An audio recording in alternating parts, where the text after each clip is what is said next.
आज आज हम करने जा रहे हैं PS टेट का 2018 पेपर। तो फर्स्ट क्वेश्चन है, red data book contains a record. एक बुक है जिसका नाम रेड डाटा बुक है।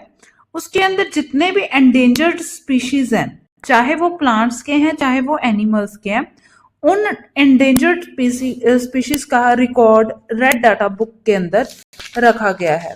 क्योंकि एंडेंजर्ड है तो उसे इसलिए रेड वर्ड यूज किया है, और क्योंकि उसके अंदर हम डाटा स्टोर कर रहे हैं तो so it's called a red data book. Next question है, to move a loaded trolley we have to. अगर कोई भी लोडेड ट्रॉली को आपको मूव करना है तो आप उसके लिए क्या कर सकते हो? फोर्स लगाओगे, पुश कर सकते हो, पुल कर सकते हो। Push and pull is also the form of force. तो ये सारे ही हम अप्लाई करेंगे, तो that is all above. Answer is all above. Next question है, arrange the following in increasing order of friction. ये क्वेश्चन पहले भी आ चुका है, बट उसमें पहले क्या था, पहले उन्होंने मार्क लगा के दिया हुआ था, ठीक है, कि rolling, sliding, then static friction. इसको अपन ने वहां पे डिटेल में कर लिया था। आप मेरे पिछले टेस्ट पेपर में जाओगे, फर्स्ट टेस्ट पेपर है उसमें अपन ने डिटेल किया था। तो यहाँ पे रोलिंग, स्लाइडिंग, स्टैटिक फ्रिक्शन को आपको इंक्रीजिंग ऑर्डर में लगाना है, तो वो आंसर होगा हमारा बी। नेक्स्ट है, the range of Audible frequency of human ear for human ear. Human ear के लिए ऑडिबल फ्रिक्वेंसी क्या होगी?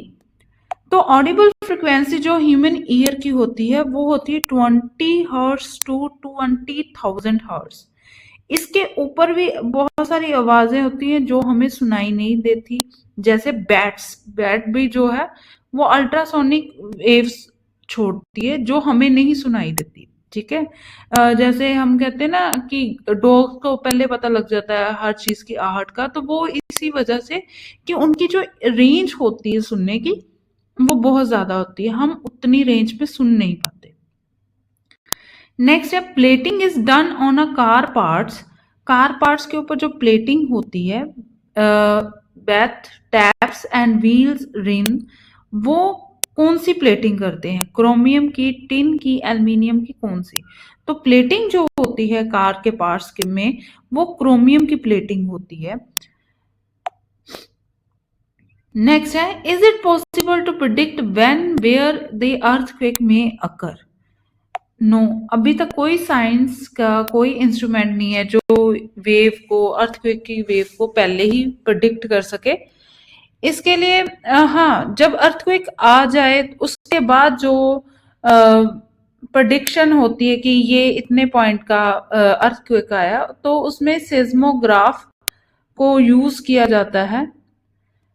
उसमें ये पता लग जाता है हमें कि इतने रिक्टर स्केल का अर्थक्वेक आया। एक PS टेट के अंदर एक क्वेश्चन ये भी पूछा गया था, what is the unit of earthquake, तो वहां पे यूनिट था रिक्टर स्केल। नेक्स्ट है, the first mammal to be cloned was. सबसे पहला जो मैमल क्लोन किया गया था वो कौन सा था?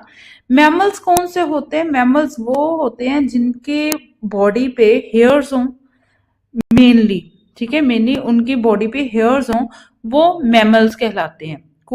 ये आपको मैंने टॉप करेक्टरिस्टिक बता दिया मैमल का, कि जिस भी एनिमल के या ऑर्गेनिज्म के हेयर हैं बॉडी के ऊपर उन्हें हम मैमल कहेंगे। तो मैमल में जो सबसे पहले क्लोन हुआ था दैट इज अ डोली शीप, और अब तो बहुत सारी बफेलोज भी क्लोन्ड हो चुकी हैं, ठीक है। नेक्स्ट है, टिक द करेक्ट सीक्वेंस। जब हमें फाइबर चाहिए होता है, जैसे वूल चाहिए होती है, तो वूल जब हम लेते हैं, शीप से लेते हैं, कैमल से लेते हैं, बहुत सारे ऑर्गेनिज्म हैं जिनसे हम वूल लेते हैं, हेयर लेते हैं, और उन हेयर्स को यूज करके हम थ्रेड बनाते हैं, और फिर उससे अपन स्वेटर, कंबल, बहुत सारी चीजें बनाते हैं। तो उसमें एक प्रोसेस लगता है, तो वो जो प्रोसेस है, वो जो प्रोसेस है वो है, सबसे पहले हम शेयरिंग करते हैं, then scouring, sorting, burring, dyeing and then rolling. इन सारे स्टेप्स के अंदर हम ये सारे स्टेप्स जाते हैं जब हम कभी भी पहले तो वो शेयरिंग मतलब होता है कि उसके जो हेयर्स हैं वो निकाले जाते हैं, स्कोरिंग, सोर्टिंग, इनको साफ किया जाता है, क्लीन किया जाता है, डर्ट्स निकाली जाती है, फिर उसे डाई किया जाता है। ठीक है, तो ये सारे स्टेप्स आते हैं। तो आंसर है shearing, scouring, sorting, burring, dyeing and rolling. Which of the following is not a chemical change? दो तरह के चेंज हम केमिस्ट्री में पढ़ते हैं, एक केमिकल चेंज, एक होता है फिजिकल चेंज। तो मेन इंपॉर्टेंट बात मैं आपको बता रही हूँ कि टाइम थोड़ा रह गया, इसलिए मैं जो मेन चीजें वही बता रही हूँ। फिजिकल चेंज जो होता है वो reversible, maximum time reversible change होता है। एक तो ये स्टेटमेंट है कि एक रिवर्सिबल चेंज होता है, दूसरा ये न्यू सब्सटेंस नहीं बनाता, no new substance form, no new substance form. और केमिकल चेंज के अंदर एक तो नया सब्सटेंस बनता है और एक इरिवर्सिबल होता है, उसे हम रिवर्स नहीं कर सकते किसी भी तरीके से। तो बर्निंग ऑफ कोल, कोल एक बार बर्न कर गया, ऐश बन गया, हम दोबारा उसे कोल नहीं बना सकते। ठीक है, एक वो कोल जो है वो ऐश बन के बिल्कुल ही डिफरेंट फॉर्म में आ जाता है। डाइजेशन ऑफ फूड, जब एक बार हम फूड डाइजेस्ट कर लेते हैं उसे दोबारा फूड नहीं बन सकता। ठीक है, फोटोसिंथेसिस, फोटोसिंथेसिस प्रोसेस में क्या होता है? फॉर्मेशन ऑफ फूड, मतलब जो कार्बन डाइऑक्साइड है और उसको यूज करके हम क्या बना प्लांट्स क्या बना रहे होते हैं? फूड बना रहे होते हैं। तो वो फूड दोबारा रिवर्स होके कार्बन डाइऑक्साइड नहीं बनाता, वो कोई दूसरा यूज करेगा तब कार्बन डाइऑक्साइड वाटर निकलेगा, बट वो उतने अमाउंट में ना तो लाइट मिलने वाली है, ना क्लोरोफिल के फोटोन्स जो गए हैं वो मिलने वाले हैं। तो ये सारे क्या है? केमिकल चेंज है। तो नोट अ केमिकल चेंज तो है ही नहीं, तो इसलिए आंसर क्या होगा? डी। नेक्स्ट है फ्रॉग्स ब्रीथ थ्रू। अब डिफरेंट ऑर्गेनिजम्स का ब्रीदिंग प्रोसेस डिफरेंट होता है। जैसे फिशेस जो होती हैं वो ब्रीथ करती हैं गिल से। ठीक है, जो फिशेस होती हैं वो ब्रीथ करती हैं गिल से। और जो हमारे पास अर्थ वॉर्म होता है वो ब्रीथ करता है with the help of skin, with the help of skin. ऐसे ही जो फ्रॉग्स होता है वो ब्रीथ करता है लंग से भी और स्किन से भी। तो इसलिए इसका आंसर आएगा both the above. Next, which part of I sense colour? कौन सा पार्ट आई का कलर सेंस करता है? तो that is the cones, cone cell, cone cell. Cone दो तरह के सेल होते हैं, एक होते हैं रोड सेल और दूसरे होते हैं कोन सेल। जो रोड सेल्स होते हैं वो मोस्टली हमें अंधेरे में, डार्क में थोड़ा विजिबिलिटी प्रोवाइड करते हैं। कोन सेल्स जो होते हैं वो लाइट सेंसिटिव सेल होते हैं, वो लाइट में हमें डिफरेंट कलर्स को शो करते हैं। ठीक है, तो आंसर है कोन सेल्स। जो आइरिस है वो हमारी आई को कलर प्रोवाइड करता है। जैसे हमारी आई ब्लू, ब्लैक, ब्राउन, ऐसी ग्रे एक्सेट्रा एक्सेट्रा होती है, तो वो किसकी वजह से होती है? आइरिस की वजह से। कॉर्निया जो है वो हमारी आईज का ट्रांसपेरेंट पार्ट है जो हेल्प बहुत सेंसिटिव होता है, बहुत ज्यादा सेंसिटिव होता है, और इसके अंदर कोई ब्लड वेसल नहीं होती, नो ब्लड वेसल प्रेजेंट, इसमें कोई ब्लड वेसल नहीं प्रेजेंट होती। ठीक है, नो ब्लड वेसल्स प्रेजेंट। तो कॉर्निया और सेंसिटिव पार्ट भी होता है। ये था बाकी इंफॉर्मेशन। नेक्स्ट है rainbow is a natural phenomenal based. जब भी लाइट किसी हम कह सके कि ट्रांसपेरेंट चीज से पास होके 7 कलर्स में डिवाइड हो जाती है, इस फिनोमिनन को हम कहते हैं डिस्पर्शन। ठीक है, इस फिनोमिनन को हम कहते हैं डिस्पर्शन। अब रेनबो जो है वो भी कुछ इसी तरह से बनता है कि जब रेन ड्रॉप्स जो होती हैं जब सन निकलता है उसमें अगर रेन ड्रॉप्स हों तो वो क्या है, लाइट जो है उन रेन ड्रॉप से निकलती है और 7 कलर में चली जाती है। डिफ्रेंशिएट हो जाती है, तो उसको हम क्या कहते हैं, डिस्पर्शन। और डिस्पर्शन में हमें 7 कलर दिखते हैं, वो होते हैं विबग्योर, विबग्योर, ठीक है, विबग्योर। तो विब, वी मतलब वायलेट, आई मतलब Indigo, blue, green, yellow, orange, red. और जैसे जैसे हम वायलेट से रेड की ओर जाते हैं, जो वेवलेंथ है वो इंक्रीज करती है, ठीक है, वेवलेंथ क्या करती है, इंक्रीज करती है। ये चीज याद रखनी है कि जो रेड कलर है उसकी वेवलेंथ सबसे ज्यादा है और जो वायलेट कलर है उसकी वेवलेंथ कम होती है। नेक्स्ट है which constellation is also known as the hunter. हम जब छोटे थे तो स्टार्स को देखते थे तो उसमें हमें अलग अलग शेप्स दिखती थी, ठीक है, तो उसी कॉन्स्टिलेशन की बात कर रहे हैं। तो कहते हैं हंटर वाली कॉन्स्टिलेशन कौन सी थी, जिसके अंदर इस तरह की बेल्ट में हम स्टार्स को देखते थे कि दूर से ऐसे लगता था कि कोई जो शिकारी है वो शिकार कर रहा है, तो वो कौन सा था, Orion. Endocrine glands are also known as, endocrine gland, हमारे पास 2 तरह की ग्लैंड होती है, एक होती है 3 टाइप की ग्लैंड होती है, बट 2 मेन होती है, एक होती है एंडोक्राइन, एक होती है एक्सोक्राइन।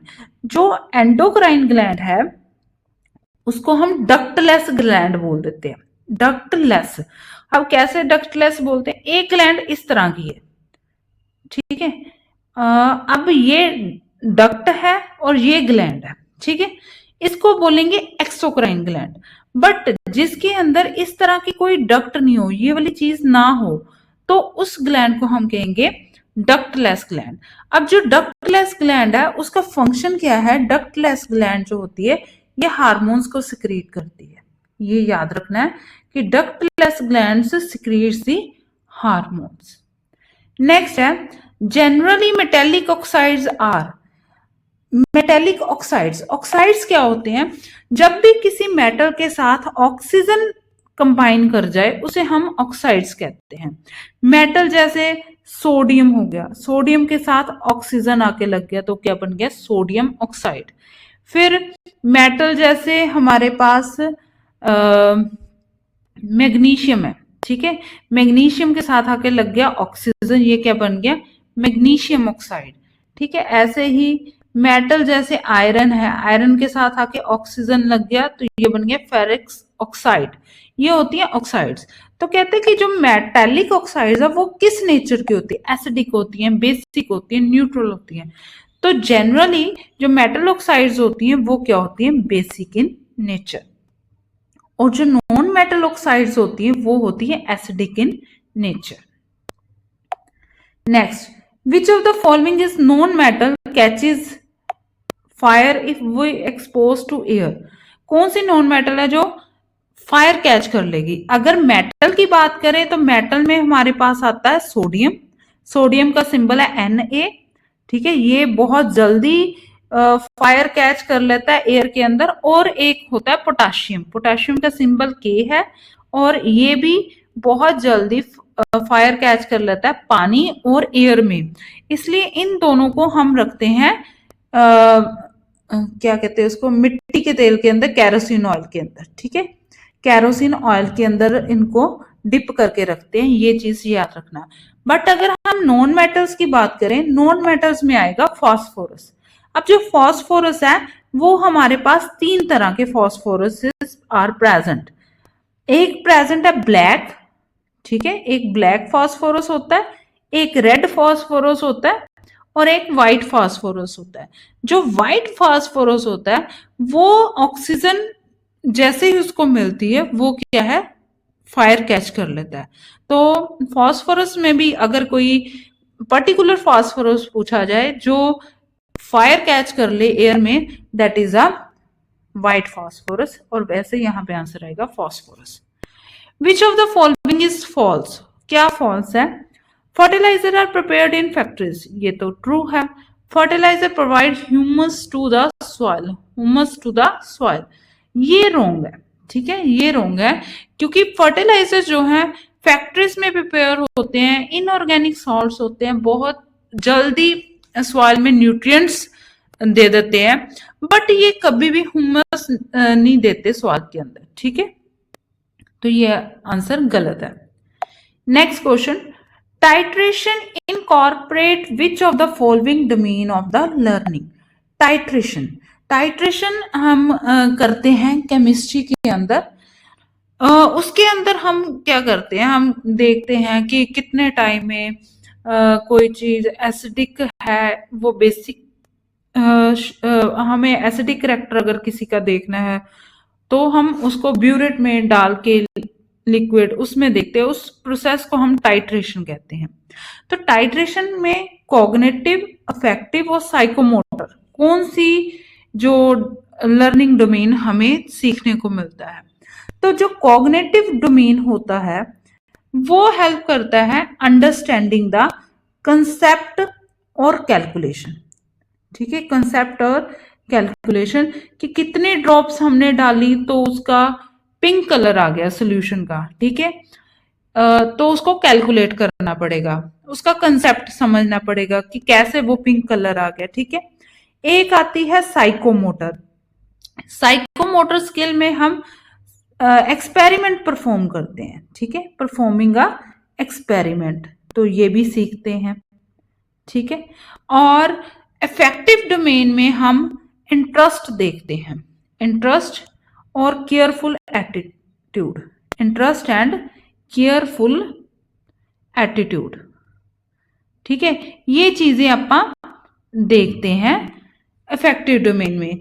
अब देखो, अगर इंसान का इंटरेस्ट होगा, पेशेंस होंगे तो वो टाइट्रेशन कर सकता है, अदरवाइज वो टाइट्रेशन नहीं कर सकता, ठीक है। और केयरफुल होगा तो वो जब पिंक कलर हल्का हल्का आने लगेगा तो वो जो ड्रॉप की क्वांटिटी है वो थोड़ी और कम करेगा, और कम करेगा, तो वो केयरफुल एटीट्यूड भी होना चाहिए।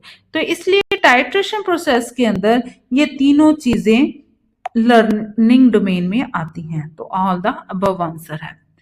Scientific method is also known as, scientific method को हम ह्यूरिस्टिक मेथड भी बोल देते हैं। क्यों बोलते हैं? क्योंकि यहाँ पे स्टूडेंट्स इन्वेस्टिगेशन सीखता है, ठीक है, एक्सपेरिमेंटेशन सीखता है, ठीक है।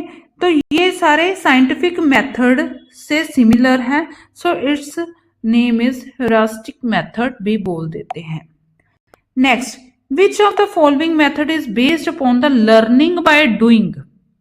तो लर्निंग बाय डूइंग में प्रोजेक्ट मेथड, अगर हम किसी बच्चे को प्रोजेक्ट देते हैं तो वो उससे लर्न भी करता है और काम भी करता है, तो वो प्रोजेक्ट मेथड ही होता है जो लर्निंग बाय डूइंग सिखाता है।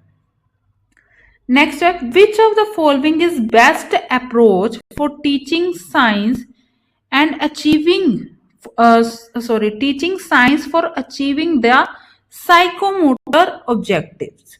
अब साइकोमोटर ऑब्जेक्टिव्स हमें पता होने चाहिए। साइकोमोटर ऑब्जेक्टिव्स होते हैं जिसके अंदर हम कोई स्किल सीखते हैं, ठीक है, कोई स्किल सीखते हैं, जैसे हमने हैंडलिंग करना सीख लिया, ठीक है, कुछ काम करना। अब कोई भी बच्चा अगर लैब में जाता है तो लैब में उसे अपरेटस हैंडलिंग करना सीखता है। फिर वो अभी अपन ने बात की कि उसका इंटरेस्ट डेवलप होता है, एक्सपेरिमेंट परफॉर्म होते हैं, है ना। तो वो सारी चीजें कब सीखेगा? जब वो लेबोरेटरी वर्क करेगा, ठीक है। तो आंसर आएगा लेबोरेटरी वर्क। साइकोमोटर ऑब्जेक्टिव्स क्या है? स्किल सीखने। Replace a teacher, false. कोई भी टीचिंग एड टीचर को रिप्लेस नहीं कर सकता। टीचिंग एड्स जस्ट हेल्प कर सकते हैं बच्चों को और ज्यादा अच्छे से समझाने में। नेक्स्ट है, good science text book can be evaluate on the basis of, किस बेसिस पे जो साइंस बुक है वो इवेल्युएट की जाती है? तो आंसर है वोगल स्पोर्ट चेक एवोल्यूशन स्केल। अब वोगल के कौन से ऐसे क्राइटेरियाज हैं जिनको देख के साइंस बुक को क्या किया जाता है? चेक किया जाता है। तो सबसे पहला होता है क्वालिफिकेशन ऑफ द ऑथर, ठीक है, क्वालिफिकेशन देखते हैं कि क्या क्वालिफिकेशन है। सेकंड वो देखते हैं कि ऑर्गेनाइजेशन कैसी है, किस तरह की ऑर्गेनाइजेशन के अंदर ऑथर काम कर रहा है, ऑर्गेनाइजेशन देखते हैं। उसके बाद कंटेंट एक्यूरेसी देखते हैं। तीसरा है कंटेंट एक्यूरेसी। फोर्थ है कंटेंट एक्यूरेसी देखने के बाद देखते हैं कि प्रेजेंटेशन कैसी है। प्रेजेंटेशन, ये मैं वोगल्स के चेक एवोल्यूशन की क्राइटेरियाज बता रही हूँ। फिर वो दिखाते हैं रीडेबिलिटी, रीडेबिलिटी कैसी है, इजिली पढ़ी जा रही है या कैसे। फिर अडेप्टेबिलिटी कि इसको हर उम्र का कौन सी एज का पर्सन इसको पढ़ सकता है इजिली, सारे इसे अडेप्ट कर सकते हैं या नहीं कर सकते।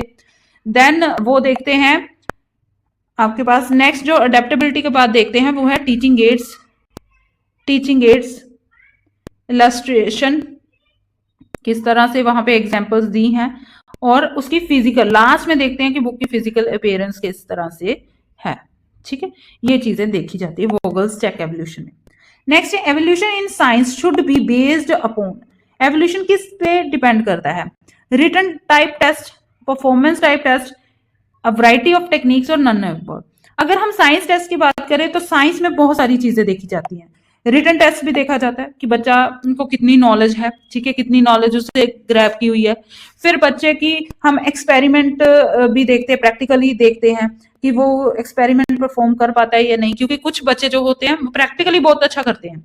ठीक है, मतलब लर्निंग में इतना अच्छा नहीं कर पाते बट प्रैक्टिकली बहुत अच्छा करते हैं। फिर प्रोजेक्ट वर्क में, ठीक है, प्रोजेक्ट वर्क में। फिर ऑब्जर्वेशन, एक साइंस स्टूडेंट की ऑब्जर्वेशन जो होती है वो बहुत कमाल की होनी चाहिए।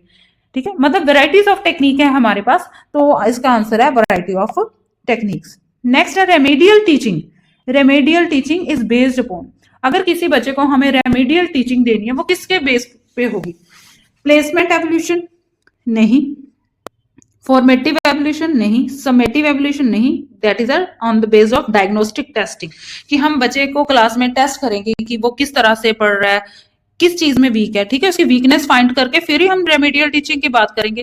तो आंसर आएगा डायग्नोस्टिक टीचिंग। नेक्स्ट है which of the following is projected aid, कौन सी चीज एज अ एड के रूप में आप यूज कर सकते हैं प्रोजेक्टिंग एड्स के, तो इसका आंसर है स्लाइड प्रोजेक्टर। तो नेक्स्ट क्वेश्चन है in case of lichens, lichens एक तरह के स्पीशीज हैं, तो इनमें क्या कह रहे हैं कि वो सिम्बायोटिक रिलेशनशिप में है। सिम्बायोटिक होता है म्यूचुअल बेनिफिट, ठीक है, म्यूचुअल बेनिफिट, अगर दो स्पीशीज हैं दोनों स्पीशीज को एक जैसा फायदा हो रहा हो उसे हम कहते हैं सिम्बायोटिक रिलेशनशिप। और ये लाइकन्स जो बनती हैं ये दो ऑर्गेनिजम्स को साथ लेके बनती है, वो है एल्गा एंड फंगस, ये है इसका आंसर।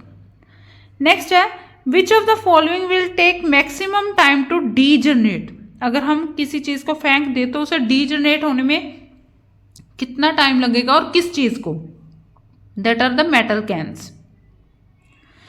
नेक्स्ट है the green coating on a copper vessel when it is expose to moist air और लॉन्ग टाइम कंसिस्ट ऑफ, अब जैसे आयरन को रस्ट लगती है तो वो रेड और ब्राउन कलर के अंदर चेंज हो जाता है, तो ऐसे ही जब कॉपर वेसल को रेस्ट लगती है, जब वो एयर और मॉइस्ट के अंदर आता है तो उसका वो ग्रीन कलर आ जाता है।